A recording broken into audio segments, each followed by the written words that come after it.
तर या ठिकाणी ही अपडेट आपण पाहतोय। मतमोजणीच्या तिसऱ्या फेरीच्या वेळेस मात्र या ठिकाणी गोंधळ झालेला आहे।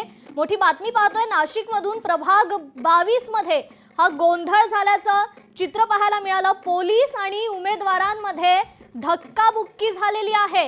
ही ब्रेकिंग पाहतोय। मतमोजणीच्या तिसऱ्या फेरीच्या वेळेस हा संपूर्ण गोंधळ या ठिकाणी पाहायला मिळाला। याची दृश्य आपण पाहतोय।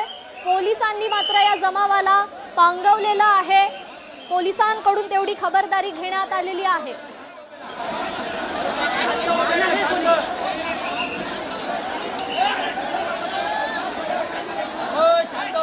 नाशिकमधून हे व्हिज्युअल्स आपण खरं तर दृश्य आपण पाहतोय। नाशिकमध्ये मोठ्या प्रमाणात त्या ठिकाणी हा जमाव आक्रमक झाल्याचं पाहायला मिळालं। मतमोजणीच्या तिसऱ्या फेरीच्या वेळेस कार्यकर्त्यांकडून हा गोंधळ त्या ठिकाणी घालण्यात आला। पोलिसांनी मात्र या जमावाला पांगवलेला आहे। कोणताही अनुचित प्रकार घडू नये यासाठी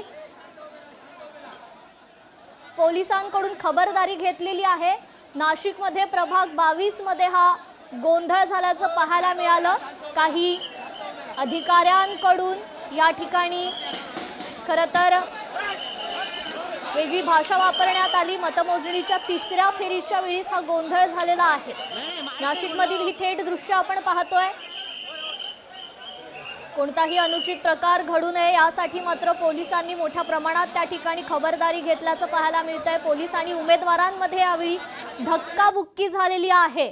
नाशिकमधून ही बातमी आपण या ठिकाणी पाहतोय। मतमोजणीच्या तिसऱ्या फेरी दरम्यान नाशिकमध्ये हा गोंधळ झालेला आहे, राडा झालेला आहे। अनेक ठिकाणी खरं तर जल्लोष सुरू आहे, मात्र काही ठिकाणी राडे झालेले आहेत।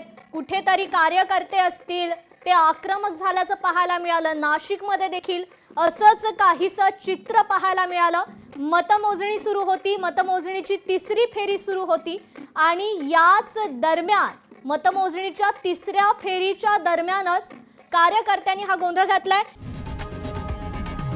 लोकशाही मराठी ऐका, पहा, जागरूक रहा।